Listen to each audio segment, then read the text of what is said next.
Alberto Urquiza aquí en Tu Conexión Matinal. ¿Cómo está, Alberto? Muy bien, muy contento de estar en Tu Conexión Matinal hablando de temas que nos pueden sorprender, pero que siempre nos van a gustar y nos van a entretener porque estamos aprendiendo cosas nuevas, compadre. Por supuesto que sí, mi querido Alberto. Es por eso que estamos felices de que nos acompañes todos los jueves acá. Y vamos a hablar de un tema que comenzó por allá en el año 793, quizás antes, quizás después, pero hace muchísimo tiempo. La era de los vikingos, mi querido Alberto. Es que es impactante porque nosotros hablamos siempre de Colón. Es decir, ¿qué tiene que ver Colón con los vikingos? Claro.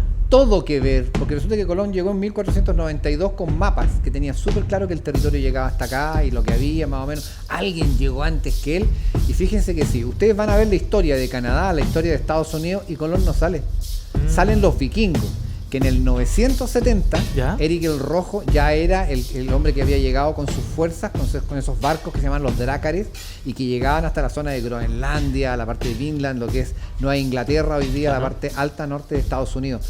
Ellos llegaron objetivamente documentados en el 970, pero ya antes, como tú muy bien decías, Claro. tal vez 80, tal vez 100 años antes, en el año 800 y tanto, ya hay rastros de que aparentemente habían llegado los vikingos a conocer este nuevo territorio. Pero ellos no se quedaron ahí. Ellos siguieron viajando. Hoy día, por ejemplo, en Luisiana, en la zona del Golfo de México, Claro. de Estados Unidos, encontraron drácares, estos barcos escondidos, tapados en la tierra. Por lo cual, ellos viajaron por América. Claro. Y de viajar a América fueron conociendo. ¿Saben que en México con los aztecas tuvieron guerra? ¿Tuvieron conflictos ¿Contra los militares? aztecas? Sí. ¿Contra el Ellos pueblo lucharon originario de Sí, México? pueblo originario de la parte norte, Claro. centro-norte de América. Tuvieron conflicto con ellos. Ellos llegaron, entregaron cultura, pero también típico Claro. de los conquistadores que llegan aquí, te las traigo, Peter. Y tuvieron guerra con ellos y efectivamente hubo conflictos que están claramente determinados en la historia azteca, quedaron marcados Claro. en muros, en papiros, en los textos que se lograron salvar. Después de la llegada de los españoles, se documenta claramente la invasión y la llegada de los vikingos con sus barcos, con los escudos en la parte de afuera y cómo combatían con los hombres león, con los hombres tigre Claro. del pueblo azteca. Los vikingos es el tema que estamos conversando con Alberto y que en el último tiempo se hizo muy conocido, ¿no?, este tema por una serie que salió en una plataforma, ¿cierto?, digital, que mostraba un poco la historia, qué es lo que hacían. Pero quiero preguntarte a ti, Alberto, ¿cuál era la misión de los vikingos? ¿Por qué partieron? ¿Por qué se agrupaban entre estos hombres tan fortachones de repente, ¿cierto? ¿Qué? ¿O es solamente lo que muestra la película, el cine? No, es verdad, es una raza nórdica. Tengamos claro, lo que sale, los extraterrestres, lo que tú queráis, nórdico. Estos típicos hombres muy Claro. fuertes y mujeres muy fuertes. También. Si esto no es que solamente los hombres, sino también había mujeres que estaban con ellos. Una raza que tenía estos típicos arios y que llegaban en un momento, no establecieron grandes imperios como ciudades con castillos. Claro. Y todo. Eso no lo llegaron a hacer. Eran Pero más sí, nómades, ¿no? Claro, eran más nómades. Tenían sus pueblos y les gustaba mucho viajar. No sé si era por no estar en la casa, pero, Claro. pero salían en viajes muy largos y hacían expediciones. Ellos llegaron por todo el Mediterráneo. Ellos llegaron a través de los ríos hasta Rusia. Llegaron por distintos lados. Es decir, no es que viajaron un poco, viajaban mucho. Hasta que en un momento también viajaron por el Océano Atlántico, bordeando lo que es la parte ártica, hasta llegar a Estados Unidos, llegar a México, llegar a Sudamérica. Uno dice de repente, pero ¿cómo van a llegar a Sudamérica los vikingos? Si jamás han llegado, perdón. La ciencia está siempre en evolución y el conocimiento histórico también. ¿Ustedes saben por qué el río Amazonas se llama Amazonas? Por las Amazonas vikingas. En Río Amazonas, que tenemos muy cerca en Brasil. Por las Amazonas vikingas. Las vikingas eran las Amazonas. Esa historia tradicional es la que le da el nombre al río. Uno puede entrar en discusión, mira, es que no, es que por esto otro. Las Amazonas tenían poblados en las zonas amazónicas interiores que incluso llegaban hasta los bordes de lo que es la Venezuela actual, Perú, Bolivia incluso. Y estos pueblos eran misteriosos, normalmente manejados por un matriarcado, que eran las Claro. Amazonas. Y ellos llegaron incluso en una historia ancestral que está investigada por Jacques de Maillet, donde llegaron, por ejemplo, a la cultura tiahuanaco. Y por lo menos uno de los reyes tiahuanaco era vikingo. Alberto, tú dices que en México estuvieron enfrentándose con los aztecas. En Brasil estuvieron también enfrentándose con el pueblo originario de ese lugar. Había muchos, porque en ¿Cierto? la zona de Brasil habían distintos pueblos que Claro. incluso no tenían conexión entre ellos. Algunos eran caníbales, otros eran absolutamente dados a la pesca, a la caza, otros vivían de las vegetaciones. Y si seguimos bajando por Sudamérica, pasamos por Perú, por Bolivia, llegamos a Chile. ¿Alguna vez estuvieron en Chile los vikingos también? Vamos a hacerlo al revés. Atlántico, ¿Ya? Brasil, Uruguay, donde se han encontrado asentamientos vikingos demostrados con rocas marcadas, talladas, con estructuras, con elementos, con hachas, con espadas. En Argentina también, en dos caminos. Uno que llegó hasta la zona del Río Negro, en Neuquén, a través de los ríos, llegaron a ascender hasta el lado contrario de la cordillera de los Andes. Y probablemente de ahí viene la ciudad de los Césares, esta historia que algunos españoles encontraron el lugar de la ciudad de los Césares, que sería vikinga, ¿ya? En la antigua, en la zona patagónica norte de Argentina. Wow. Y posteriormente siguen llegando hasta Chile. Y uno dice, no, si no hay demostración de esto. Perdón. Hay libros escritos en 1580, en 1620, me viene a la memoria Marino de Lovera. Y Marino de Lovera describe cómo eran los pueblos araucanos, los pueblos propios de esta zona, que los llamaron boroanos, de Boroa. Boroa, en la zona del río Cautín, en la zona de Villarrica, muy cercano, ¿cierto? En ese lugar, Boroa, estaba el centro donde ellos tenían hombres que eran descritos rubios, altos, de ojos azules. Pedro de Valdivia, 50 años antes de la publicación de estas obras, Pedro de Valdivia mandó cartas al reino donde hablaba que estaba combatiendo con guerreros que parecían tudescos, es decir, parecían griegos.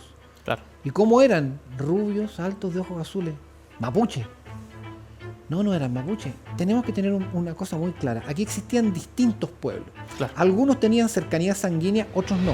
Diaguitas, picunches en la zona centro-norte, pehuenches de los que se alimentaban del pehuen, aymaras por ahí también. Aymara hacia el sur, los onas, los patagones, los selknam, qué cosas más maravillosas. Culturas distintas, pueblos distintos, no de la misma raíz. Estos pueblos se encontraron en un momento con estos seres, con estos hombres, con estos personajes, rubios, altos, de ojos azules, los cuales fueron aislados, segregados, pero no negativamente.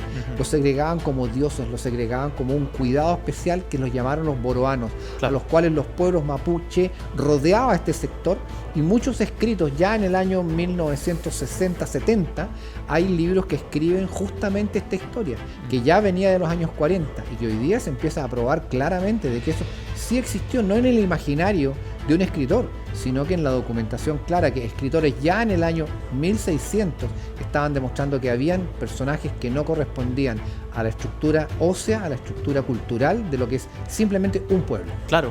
¿Y qué buscaban con salir de su territorio original, Alberto, por el mundo? ¿A refundar tierras, a descubrir nuevas tierras? ¿Buscaban alimento? ¿Buscaban tesoros? ¿Qué realmente hacían por el mundo? Es una muy buena pregunta, porque ellos llegaron a China. ¿Ya? Hay sectores en la zona fronteriza de China con Nepal a través de la cordillera de los Himalaya, en donde hay pueblos donde los chinos son rubios, altos, ojos azules. No es broma, rubios, altos, ojos azules, en una cantidad masiva. ¿Por qué? Porque llegaron a este sector. Ellos no eran un pueblo establecido con una ciudad principal. Ellos iban viajando, ellos eran exploradores, ellos eran aventureros, ellos eran guerreros, y ellos buscaban esto, y por eso llegaban a este lugar. No crean que llegaban con 200 barcos a hacer una invasión, no, era una o dos naves, con buena suerte tal vez 3, o sea, estamos hablando de 90 personas, 100 personas una que tripulación llegaban a estas naves, nada más, grupos pequeños, pero después venía otro, y hacían puentes, iban pasando de un lado a otro a través de decenas y centenares de años. Y cuando ellos llegan a este lugar, esas técnicas, esa historia se hace parte de los pueblos que no eran pueblos de gran cultura, cuidado. Claro. Las culturas ancestrales chilenas no tienen esta misma tradición como los incas, los mayas, los aztecas. No, eran bastante más suburbanos, digamos, no tenían estos grandes poblados, no tenían una gran cultura, teniendo una gran religión. Claro. Pero, por ejemplo, los pueblos ancestrales chilenos usaban águilas bicéfalas, águilas que tenían 2 cabezas. Claro. Solamente usado por los griegos, solamente usado por los vikingos. Entonces uno dice, ¿por qué este pueblo lo hizo y los demás pueblos no? Porque obviamente hay una conexión. Las técnicas militares, las tácticas de tomar, por ejemplo, a los hombres a los 5 años de edad, separarlos de su familia y prepararlos para la guerra, para la caza.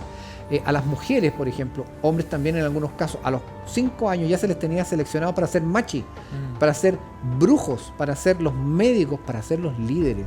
Y se les separaba y se les daba una enseñanza especial, igual que en la antigua Grecia, igual que lo que hacían los vikingos. Ellos buscaban expandir una aventura, vivir de lo que le está dando la tierra en una forma absolutamente libre. Claro que sí. Bueno, y ahí es donde nos preguntamos, ¿y quedan hasta el día de hoy algunos vínculos con esta era, con este pueblo de los vikingos? ¿Hasta el día de hoy podemos encontrar algo? Yo creo que nosotros? En toda América, incluso en Chile, se van a ir encontrando en Chile muchos más. Hay estudios que se están haciendo, por ejemplo, a nivel fotográfico, donde están estudiando los cerros, donde están estudiando los poblados, en la zona de Boroa, que uno se encuentra con sectores de ritual absoluto, nombres que identifican los cementerios que eran vikingos, muchas cosas que tienen que ver con pueblos que llegaron y que se mezclaron, y al mezclarse crearon una raza muy especial que viene el valor, la tradición, la historia, no de un pueblo específico, de muchos pueblos conjuntos, que para mí es un orgullo gigantesco de ver cómo se unían ante un enemigo común. Oye, los pueblos acá en Chile se agarraban a palos entre ellos, pero cada rato habían peleas, luchas, la mujer, el dinero, el terreno, siempre habían peleas, pero cuidado, cuando venía un invasor, ¿me permite contar una historia? Sí, adelante. Fíjense que los incas invadieron Chile en 2 ocasiones, pero antes de la llegada de los españoles. Cuando los incas invadieron Chile en 1435, les fue re mal. Los picunches en la zona norte les sacaron la mugre y empezó, a partir de esa derrota inca, empezó una invasión económica. Y los incas intentaron dominar Chile a través de 40 o 50 años de historia, en donde ellos económicamente tenían el control. Habían poblados en el centro de Santiago, habían poblados en el norte, en el sur, los pucará famosos, que son reales porque los incas estaban, pero no dominaban el territorio. Hasta que en un momento se hizo una invasión. Esa invasión, cercana al año 1500, provocó una matanza, donde está escrito en textos peruanos y bolivianos esta historia. En Chile no está escrita, en Perú y en Bolivia está escrita, de que justamente, por ejemplo, el Inca Garcilaso escribió y documentó cómo habían combatido, donde el 90% de las tropas incas murieron en Chile en los conflictos por las tácticas militares de los pueblos araucanos, unidos todos los pueblos chilenos. Que claro, eran muy salvajes, eran muy caóticos en muchas cosas, pero cuidado, eran muy tácticos, eran muy militares. Y el pueblo inca, al ser derrotado, donde los capitanes llegaron muy desmejorados, donde habían perdido el 90% de sus jóvenes, tuvieron un problema. Porque justamente 26 años después del término de este conflicto, llegaron los españoles. Y por eso no tenían la capacidad de confrontar al ejército español, porque su ejército había sido derrotado en Chile. Wow. Parte de la historia, parte de la historia quizás oculta, quizás no tan, un poco omitida, ¿cierto? Totalmente omitida. Parece que hay gente que no le interesa que ustedes sepan que tienen raíces profundas, intensas, que son chilenas, son judías, son católicas, son de pueblos que vinieron de un lado, son de vikingos, son de griegos, lo que ustedes quieran. Pero hay una historia ancestral maravillosa que no quieren que la conozcan. A lo mejor para que usted no ame a este país. Claro que sí.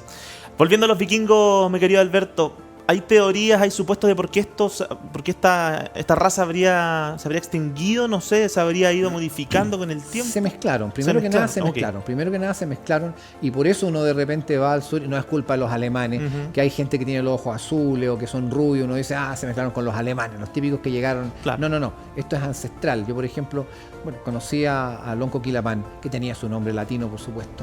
Y cuando tú lo ves, es un gallo que medía 1,92 m, un tipo con ojos azules, piel blanca, que tiene mapuche, de picunche, nada. Pero era parte de un pueblo ancestral que venía desde antes. Y por eso él escribió muchos libros que tenían que ver con esta historia, el origen griego de los araucanos, la parte mitológica donde O'Higgins tenía raíces araucanas también. Es muy buena historia. Ellos no se perdieron. Ellos se mezclaron, pero hubo conflictos, sí, hubo conflictos en donde en un momento determinado los más importantes abusaban mucho, como ocurrió en Perú, como ocurrió en Bolivia con estos pueblos, abusaban mucho de la gente, principalmente de las mujeres y los hombres, y ahí llegó el momento de los conflictos donde la gran mayoría de ellos murieron acá. Por supuesto que sí. Impactante todas las historias, todos los que nos trae nuestro querido Alberto Urquiza todos los jueves acá a las 12 del día pasadito, ¿cierto? Conversamos estos temas que nos ponen los pelos de punta. Querido Alberto, invita a todos a que te sigan en tus redes sociales. Siempre también estás subiendo tips, consejos y mensajes positivos en medio de tiempos complicados. Siempre. Alberto Urquiza García en todas partes, Facebook, Instagram, Alberto Urquiza García, ahí estoy con mis mensajes diarios, con mis trabajos, y bueno, en www.freedomfm.cl, que es mi radio, mi canal de televisión, en donde vamos a estar ahí contactando este programa, muchos programas más, programas antiguos de La Ley de la Selva, de Morandé con compañía, van a estar ahí en freedomfm.cl. Un honor a la radio, es un homenaje a la radio antigua y es un homenaje a la cultura de la información que nos permita tener, no van a haber 2000 programas, olvídenlo, van a haber pocos programas, pero van a estar segmentados, pero bueno, todo bueno. Y ahí vamos a estar acá con TVR y todos los programas que estoy haciendo hoy día, así que www.freedomfm.cl. Gracias, Albertito querido, por estar con nosotros. Nos vemos. Bendiciones a todos. ¿Un mensaje de parte de quién? el mensaje de las redes sociales que nos están escribiendo a través de Facebook, de Instagram, de Twitter y también nuestro WhatsApp, que siempre están disponibles para todos ustedes. Nos dice que nos escribieron para Alberto. ¿A dónde lo leo? ¿Dónde lo veo? Porfa, ya, son para poder leerlo, porque dice que le están enviando saludos a Alberto. A ver. Dice: qué bueno que don Alberto vuelva con información que sirve y entretiene, sobre todo en un programa y en un canal que se distingue respecto a la tanda de matinales que cortan todos por la misma tijera. Camilo Chávez. Camilo te manda saludos, Alberto. Muchas gracias, Camilo. Muy buen pensamiento, me agrada, me encanta. Muchas gracias, viejo. Gracias, Camilo. Y ahí nos escribió a través del Facebook. Sí, lo publicó en Facebook, así que le mandamos un abrazo a Camilo que está ahí en la sintonía. Gracias, Alberto. Nos vemos nosotros mañana viernes a las 9 de la mañana, último día por fin de la semana. Último día, se acabó la semana de nuevo. Se acabó, nos vemos. Cuídese. Chao.